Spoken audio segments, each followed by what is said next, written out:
But also, this is a speculative hypothesis, really just moves the improbability that we're dealing with of the fine tuning up a level, as it were, from the universe to this hypothetical postulated law itself. It's a bit like trying to get rid of a wrinkle in a carpet by stamping on the wrinkle in the carpet.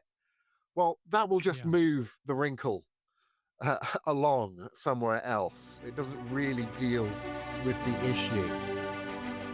ID, the Future, a podcast about evolution and intelligent design.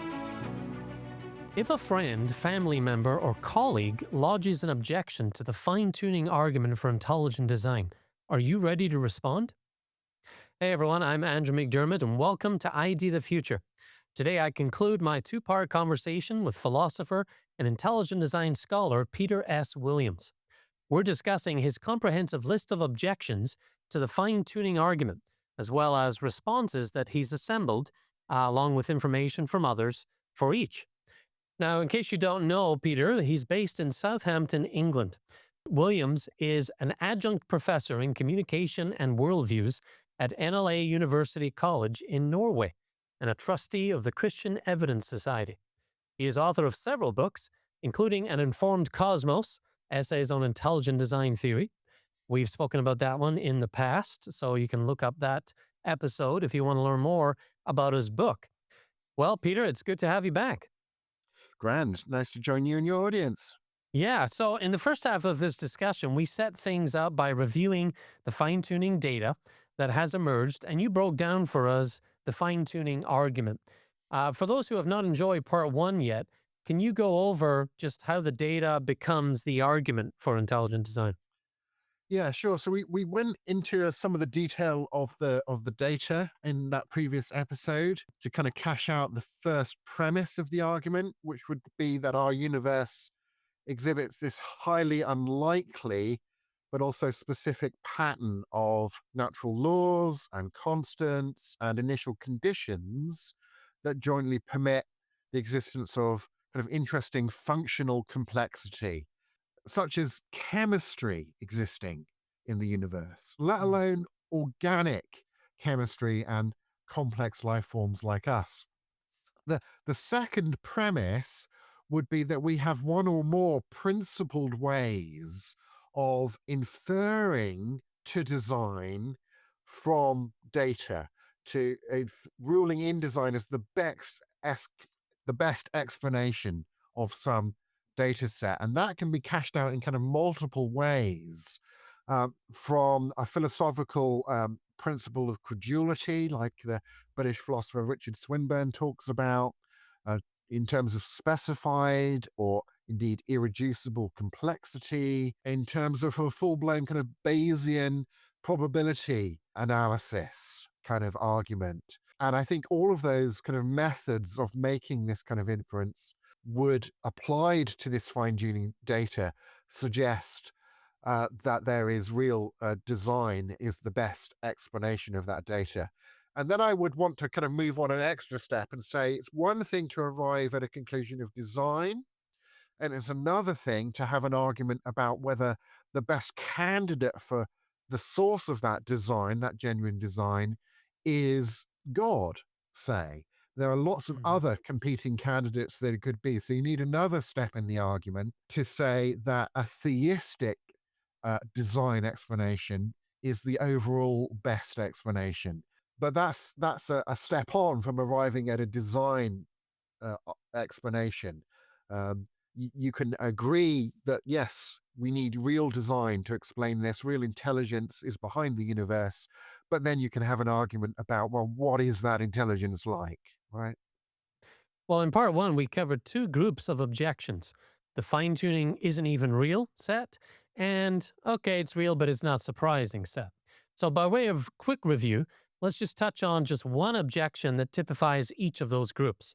Let's start with the fine-tuning is just hypothetical. How do we respond to that? Yeah, well, lots of things in science are just hypothetical in inverted commas. So if you want to object to the argument on this grounds, you're going to be undercutting huge swaths of the scientific enterprise. If you're just going to restrict science to what you can directly or indirectly observe about the world, that's a very restricted view of what we're doing in science. And we're going to have to sack a lot of scientists. If that's the Yeah. definition of science that you want to work with, I think that's too high a price to pay in order to avoid grappling with this argument. And out of the second group of objections that we covered in part one, perhaps the most common is the anthropic objection. We can't exist in a life prohibiting universe, so why all the fuss about our particular set of laws and constants and initial conditions? Yeah, so the fact that something is a precondition of your being able to observe it, that fact doesn't explain the existence of that precondition, why it is the way that it is. So of course the universe must be compatible with our existence, given that here we are observing things. But maybe there could have been a universe in which there were no things capable of observing anything, right? So the fact that we're here doesn't in it of itself explain why we're here. It just means that yes, we observe this data and then we have to explain it. But pointing out that we wouldn't be able to notice the data if it weren't consistent with our existence, well, that's kind of tautological. But that observation, that tautology doesn't explain the thing that we're observing. And there's a good analogy that you mentioned in part one, the firing squad analogy, to help explain that. Well, so that's just a little preview of what we touched on the last episode. Let's move forward to some new objections to the fine tuning. Let's start with this. Maybe fine tuning results from a more fundamental law. How plausible is that claim? Well, let me make just a few points in response. First of all, the initial conditions that the laws operate upon can't be referred to any law. They're not laws, they're initial conditions. So this objection lacks what we would call explanatory scope. It's only dealing with part of the relevant data, even if you're only trying to deal with part of the relevant data. So it doesn't kind of cover the waterfront, as the saying goes.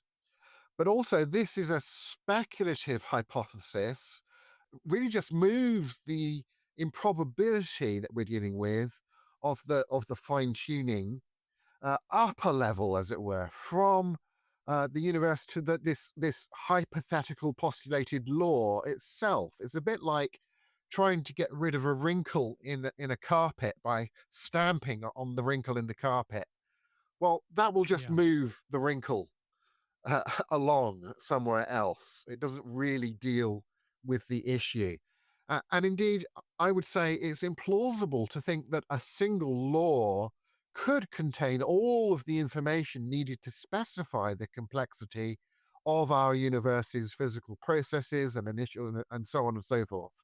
Because in our Yeah. experience, scientific laws are kind of simple algorithms.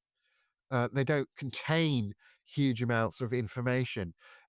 This objection is to give a kind of concrete illustration. It's a bit like suggesting that the law of gravity might be the explanation of why a rock fall arranged itself into a paragraph of comprehensible text. All we know about laws, we know that they don't start universes, they describe them. Um, and so even if you do bump up to some fundamental law we don't know about, chances are, as you say, it's not going to be able to explain it all. Well, next, the dynamic parameters objection. It goes something like this. Maybe some constants that appear fine tuned for life could actually be dynamical parameters that would naturally reach life permitting value ranges at some point in their existence. Wow, that's a creative one for sure. But how realistic is it?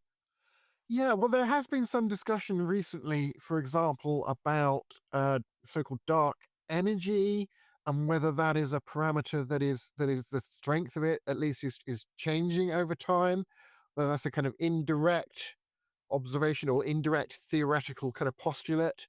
There's some discussion about whether that changes over time, and that might motivate you to think that, well, maybe other parameters might be ones that kind of shift over their existence, such that it might kind of inevitably hit upon a life-permitting range of values for some period of time during its existence, right? But again, like last time, note that this has limited explanatory scope. It doesn't address the fine-tuned nature of the laws or the initial conditions on which the laws and the parameters operate. So it's only covering part of the waterfront.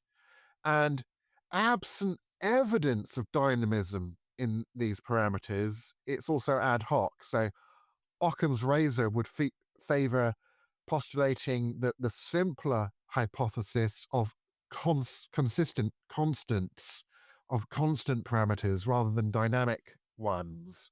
But even if, like, okay, let's bend over backwards here. Even if we hypothesize multiple cosmical constants as being dynamic, the coordination of those dynamic parameters so that they would jointly hit on a requisite life-permitting set of values for a long enough period of time altogether, that is an outcome that's going to exhibit at least as much fine-tuning as the fine-tuning of the original constants in the theory that they've been substituted for. So again, like the kind of wrinkle in the carpet objection, this is only going to shift the locus of the data that needs explaining. It's not going to eliminate that data needing explaining. Indeed, some people might argue that such a coordination of dynamic parameters so that they will all together hit upon a life-permitting range of values for a long enough period of time to be interesting, useful, allow evolution, and so on. That might even require more fine-tuning than having a set of static values that are fine-tuned that way from the get-go. So, but it's certainly not going to improve the situation. It might arguably even make it worse. Interesting. Well, we couldn't talk about fine-tuning without mentioning the multiverse, so let's review a few objections related to various multiverse proposals. What about Lee Smolin's finely tuned multiverse of cosmological natural selection involving black holes? Sounds especially exotic. Walk us through how you respond to that one. Yeah, exotic, very creative. Smolin stipulates that new universes are created within black holes, each with slightly different physical constants. So universes with constants that are favorable to forming black holes will, of course, then produce more offspring, if that is the case, leading to a multiverse that's populated predominantly by universes that are fine-tuned to maximize black hole formation. And that would indirectly support life because stars, of course, which are necessary for life, are a prerequisite for the formation of the black holes. They just also happen to be a prerequisite for life. So you kind of get this kind of piggyback effect, as it were. But remember, this all comes from this stipulation that black holes are what create new universes. And Smolin's theory has faced multiple theoretical and indeed empirical falsifications. So Smolin made the fairly recently falsified prediction that neutron stars won't exist above a certain mass limit of about 1.6 to 2 solar masses.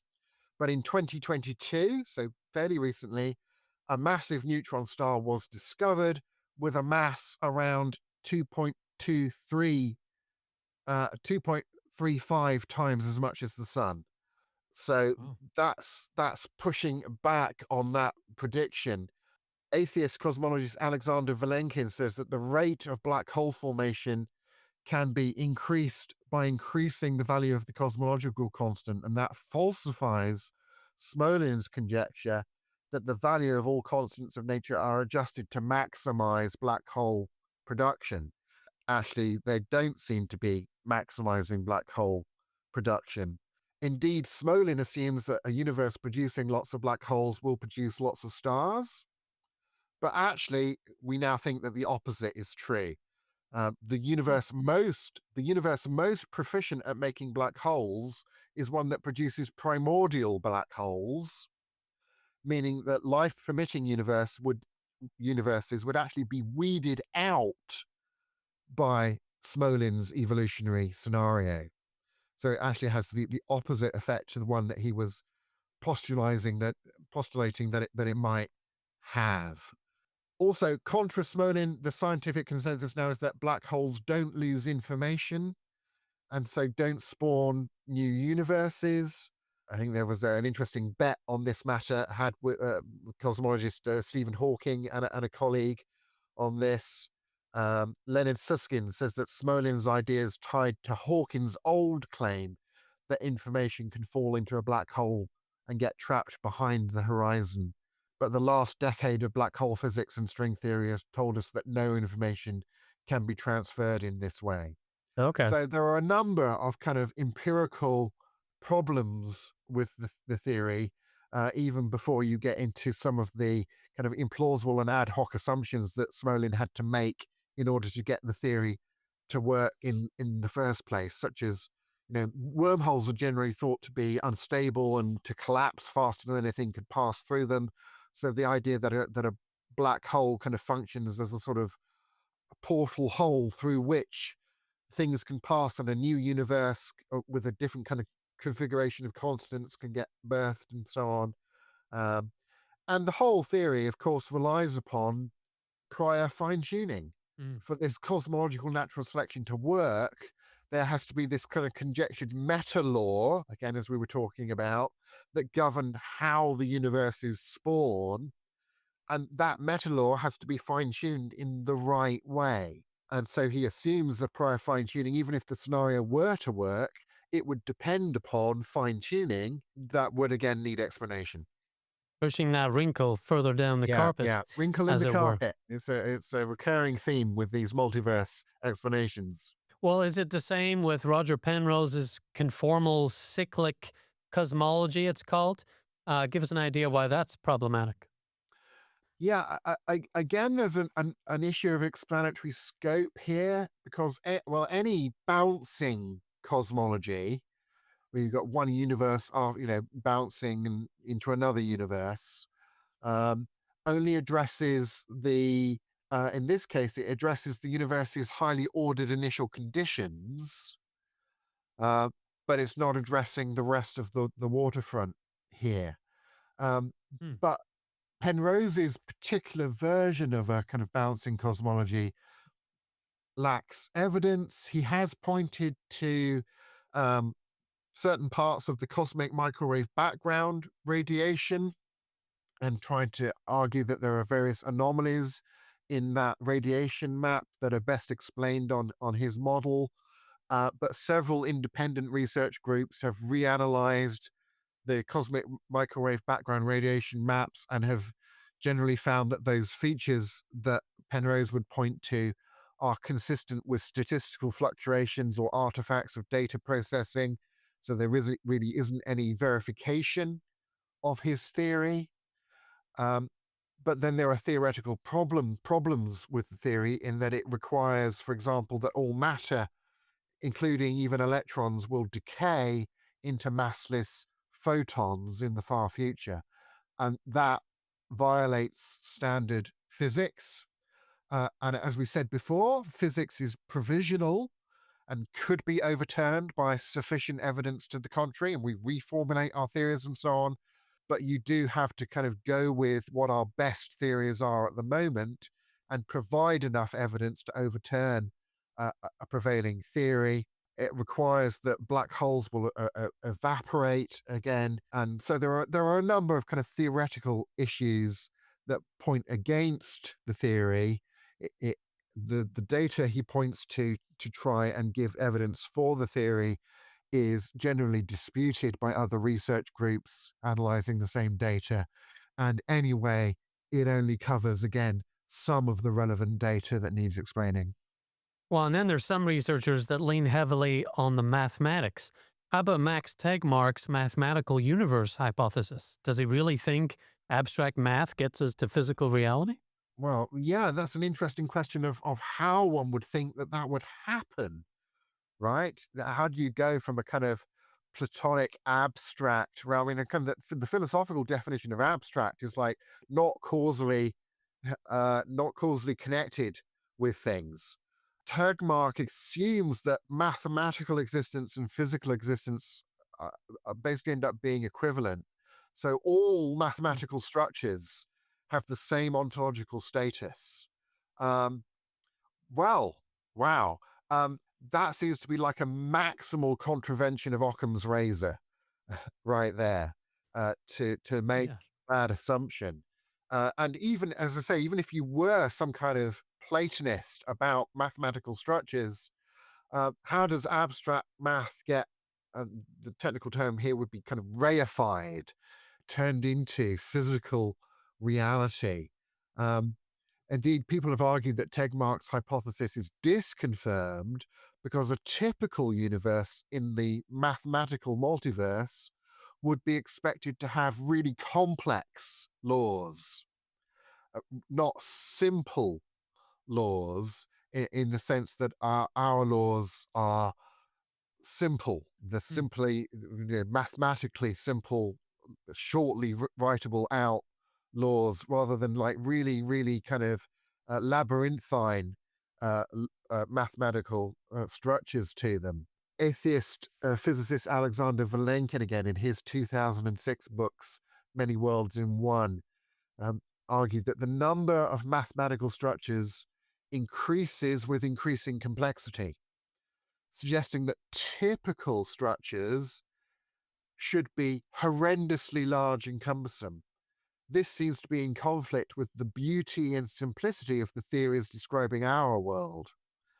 And this is a theme that also comes up with quite a few of these multiverse proposals, that our universe actually is overly special. If you want to explain it away as a kind of random member of a large swath of existing structures, so that we're just in a random member of the things that exist that happen to be life permitting, because there are lots of things that exist that happen to be life permitting. While you would expect our kind of tuning and the specialness of those tunings to be kind of average rather than too special. The fine tuning of our universe is so extraordinary that it's more special than it needs to be. Mm. And we might re-encounter again that kind of objection to multiverses as we go through. So yeah, it just doesn't seem to fit observation, and it seems like a massive contravention of Occam's razor, and it seems, you know, philosophically quite kind of difficult on that kind of reification issue. Like that really, like every mathematical structure is real. Um, you might even get into kind of philosophical discussions here about the legitimacy of the idea of actual infinities of things being concrete realities. Right, the Yeah. same sort of arguments that are at the foundation of some forms of the Kalam cosmological argument, that pull on not just empirical arguments that the universe has a finite past, but kind of mathematical philosophical arguments about the legitimacy of an actually infinite set of things existing in concrete reality. And so those arguments would be germane to this Tegmark proposal as well. Yeah, it sounds like if you're relying on mathematics to explain the universe, or at least the fine tuning of it, you're going to end up sort of getting beat at your own game, if you will. Just with the convolutedness of the mathematics and what would be required to even set such universes up. Whereas, a lot of smart mathematicians are going to acknowledge Mm. the simplicity is king, when it comes to uh, equations that work and, some of the math that governs the universe. It is the simplicity that Mm. needs to be explained. And you don't want to go too far in the mathematical direction or you'll end up in a nightmare of convolutedness. Well, there are other multiverse related objections to the fine tuning. There's one called the random multiverse objection, which you can correct me if I'm wrong, but is that the standard multiverse, the one that we all know about? And then there's one called the ever-changing multiverse hypothesis. In a nutshell, can you just explain what those are about? Yeah, I think that the random multiverse objection is what most people will think of when you talk about the Yeah. multiverse objection. And a lot of these consistent themes that we've already been talking about will apply. There's an interesting kind of, again, bending over backwards to meet this argument, a kind of even if. The philosopher Michael Rota argues that even if you postulate that there is a kind of random multiverse of differently tuned and so on universes out there, our evidence still supports a design hypothesis, whether or not we're in a multiverse, because of course a designed multiverse is a possibility as well. And a designed multiverse, you might think, is more likely to contain a higher proportion of life-permitting universes than an undesigned multiverse would. So seeing life-permitting conditions, the relevant evidence is still more to be expected on a designed multiverse hypothesis than an undesigned one.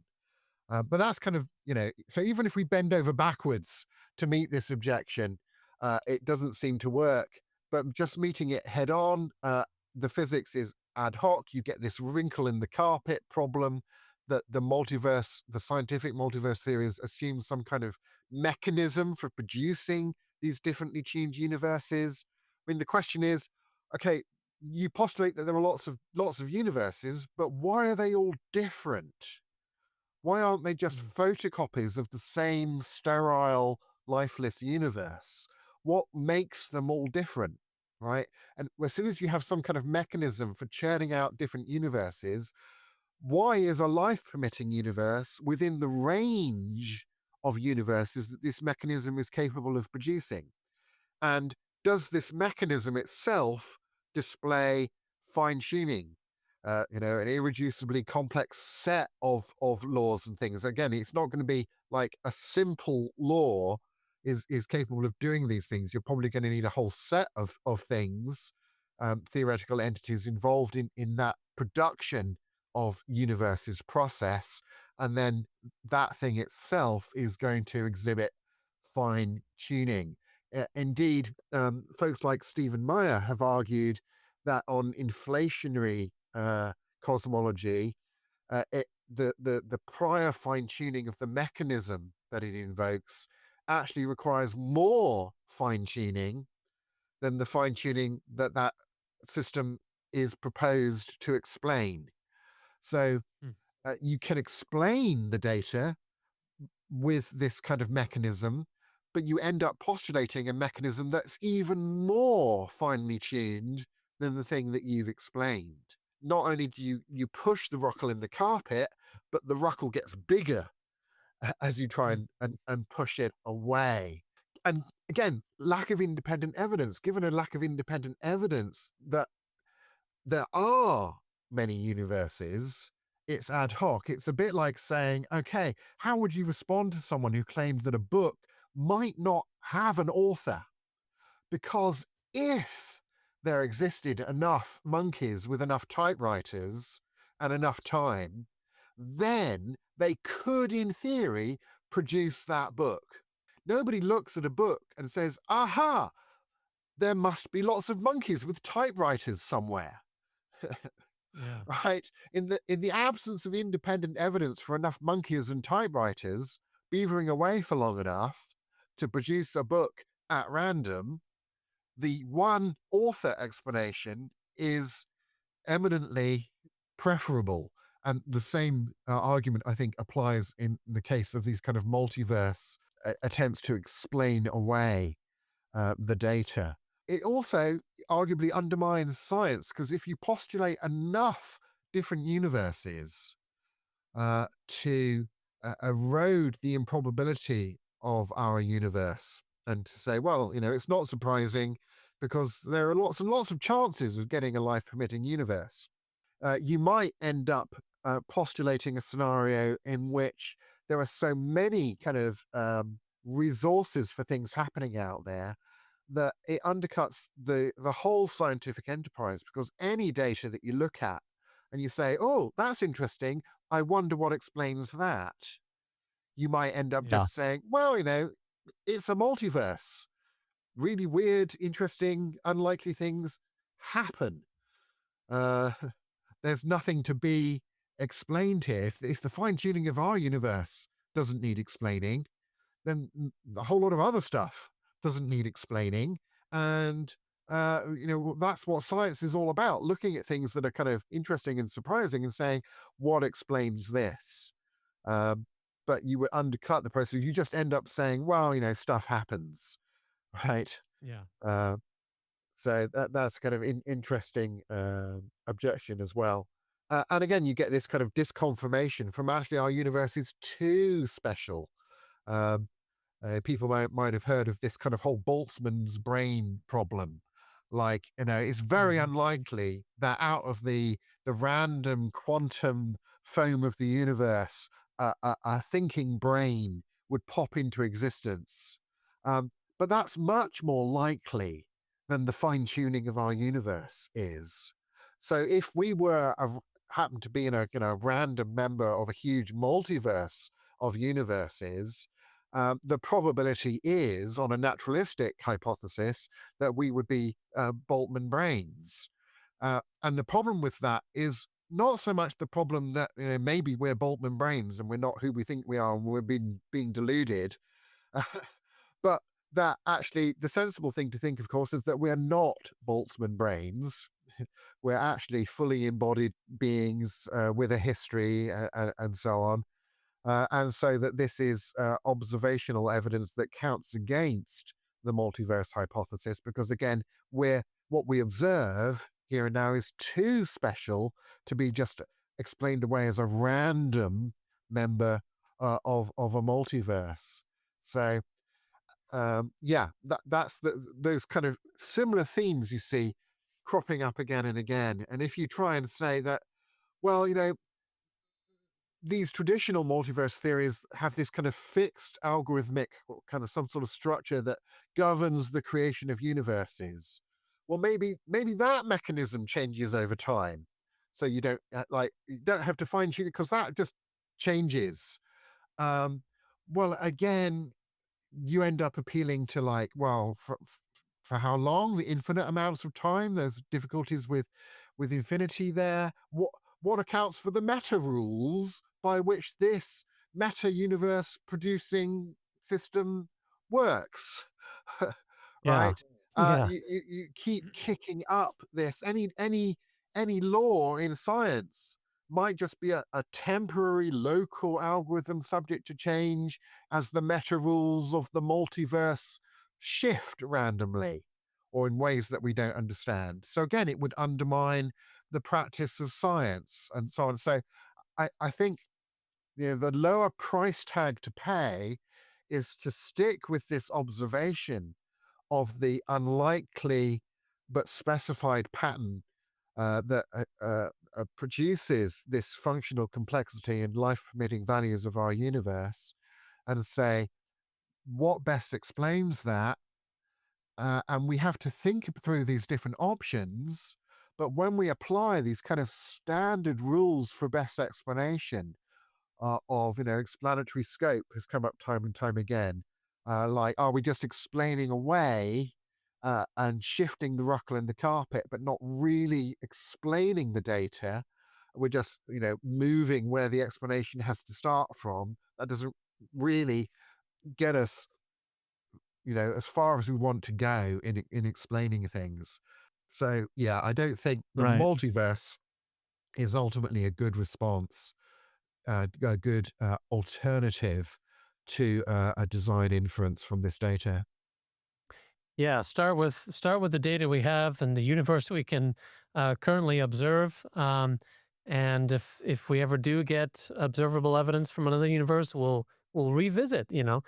Science is provisional, but you got to start where you are and with what you have, and not get too exotic and push the can too far down the road. Well, with our remaining time, let's just spend a few minutes considering why inferring design is justified. And we'll do that by looking at just a few more objections.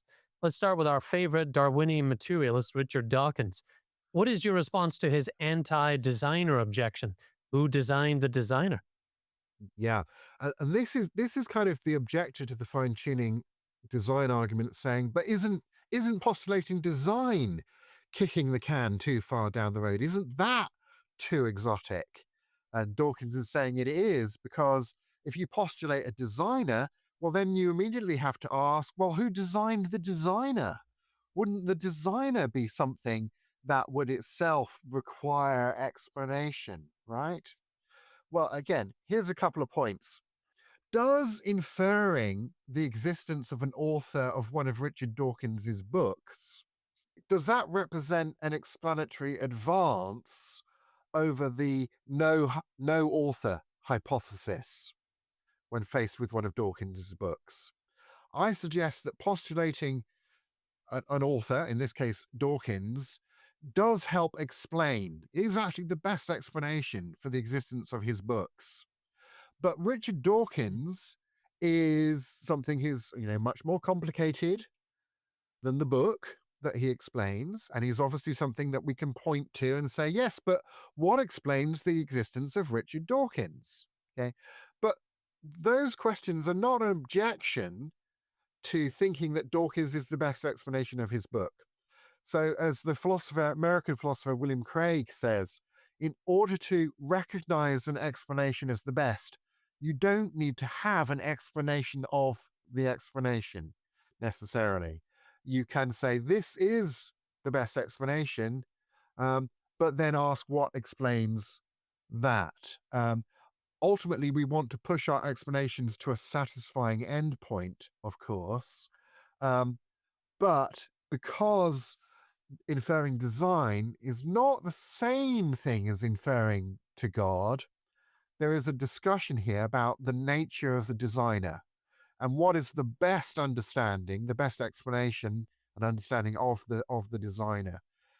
And here I think Dawkins doesn't give a sufficient reason for thinking that all candidate designers, all candidates for the source of that fine-tuning we observe, must be complex in the relevant sense that would itself require explanation.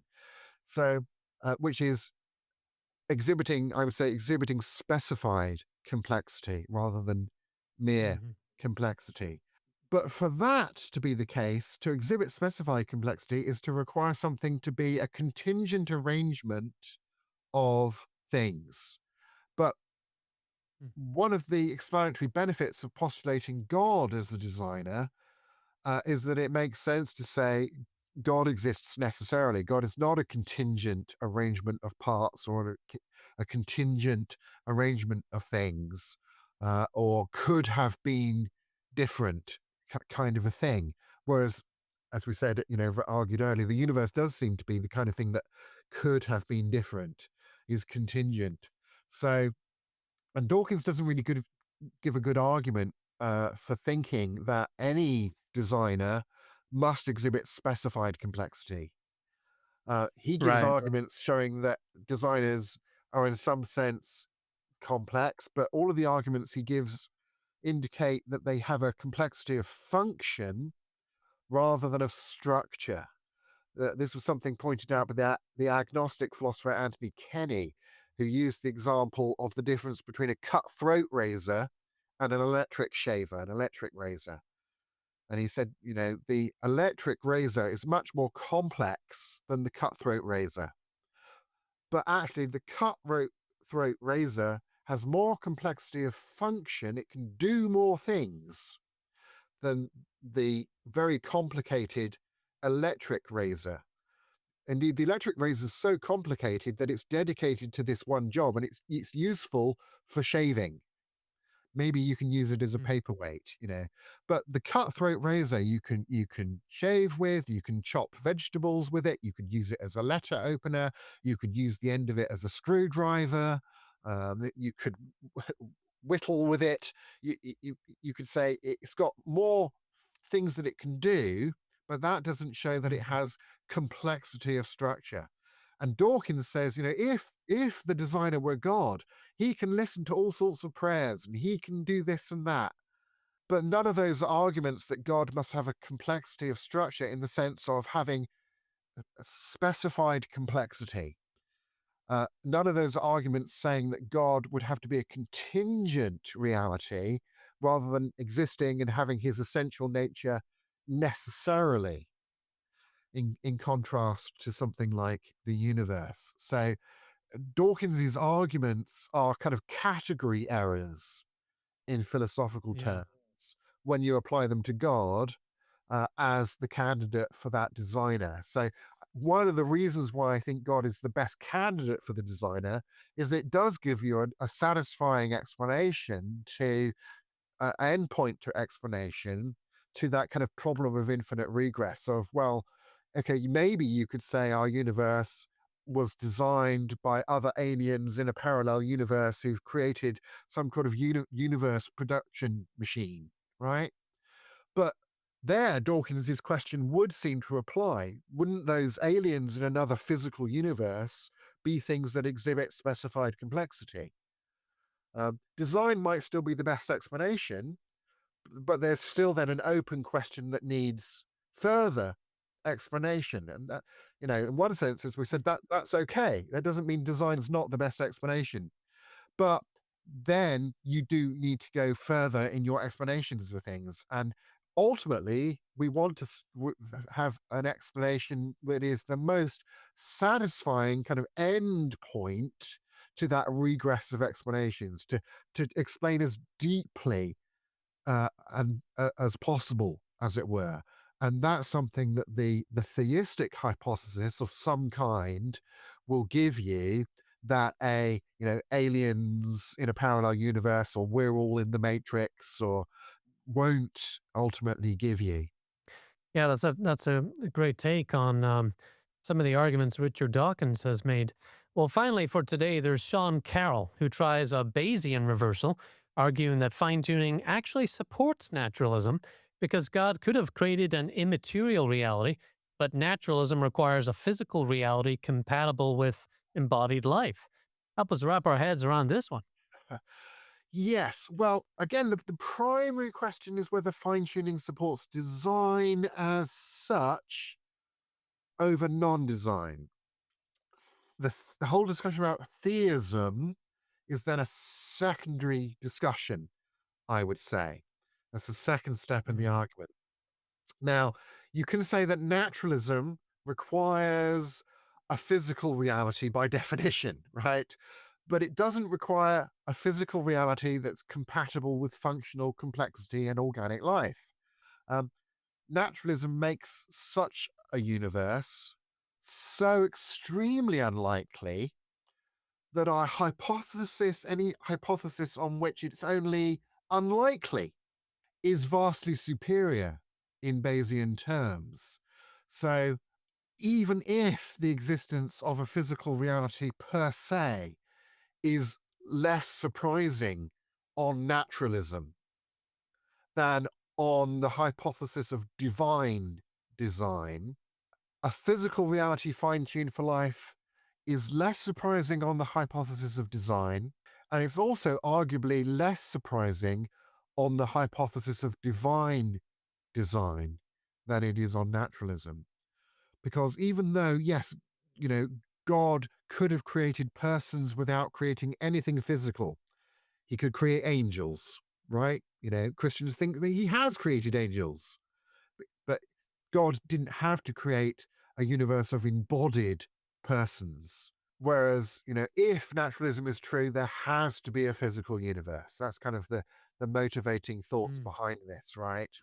But still, on naturalistic hypothesis, a universe that's finely tuned to allow complex physical life is so ridiculously unlikely that even if it's somewhat unlikely on a theistic design hypothesis that God would create a universe so that he can have physically embodied persons, well, so that the disparate nature of these is such that it's so hugely unlikely that the physical fine-tuning would, on a naturalistic hypothesis, be the case, that it doesn't matter if it's somewhat unlikely or quite unlikely or a lot unlikely that a god would bother to create a physical universe. The key thing in the Bayesian analysis is that on the naturalistic hypothesis, it's hugely unlikely that a physical universe, a single physical universe, would happen to be fine-tuned for life. And when you run through the kind of Bayesian analysis of this, it's that distinction. You don't have to think that it's true that if there were a god, it's likely that he would create a physical universe fine-tuned for life.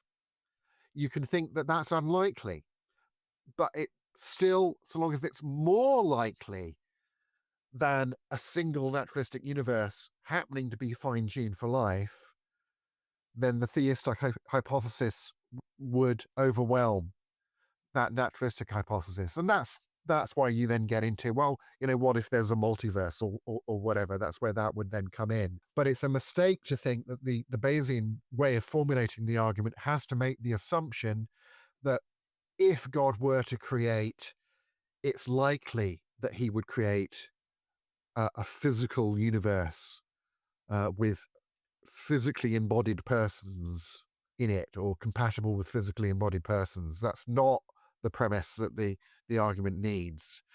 Wow. Yeah, that's a very interesting response to what Sean Carroll has come up there, trying to flip the Bayesian script, as it were. Well, in 2 episodes, we've covered answers to almost 20 different objections to the fine-tuning argument for intelligent design. I didn't even know that there were so many out there. So this is introducing me to some that I haven't heard from. It's great training, and it brings clarity to our understanding of the debate. Last question for you. For those watching and listening who want to revisit some of this or dive deeper or just remember some of these, can you suggest a few good resources? I sure can, and I'll send these to you so you can put them in the description, but below the videos on YouTube and so on. Talking of YouTube, let's start with there's a YouTube playlist on the fine-tuning design argument that I've curated. Which, if you just do a search on YouTube for Peter S. Williams Cosmic Fine-Tuning, that should come up as the first playlist there, or you can find it through my YouTube site. Then we recommend 2 books and a paper as well. So for books, at a somewhat more kind of introductory level, perhaps, although not real introductory, but more introductory than the other book I'll mention, would be Stephen C. Meyer's recent book on Return of the God Hypothesis. 3 scientific discoveries revealing the mind behind the universe, and one of those is the cosmic fine-tuning, which he discusses. That's published by Harper One in 2023.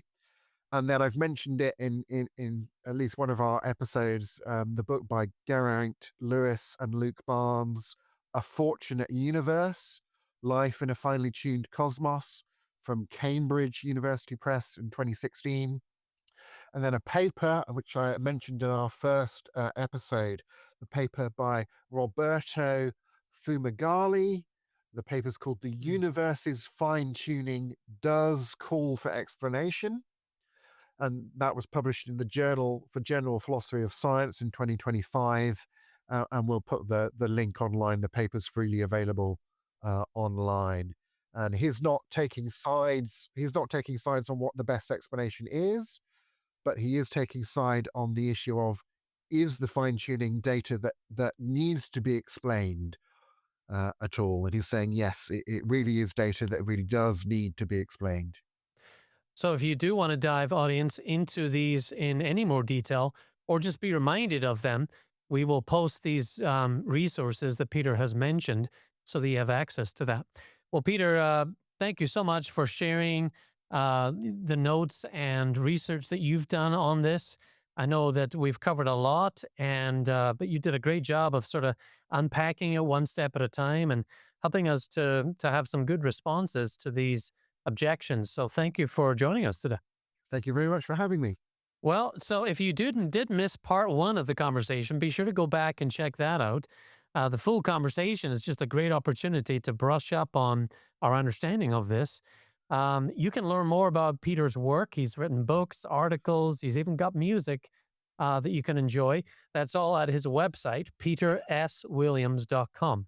That's peterswilliams.com. Well, for ID the Future, I'm Andrew McDiarmid. Thanks for joining us.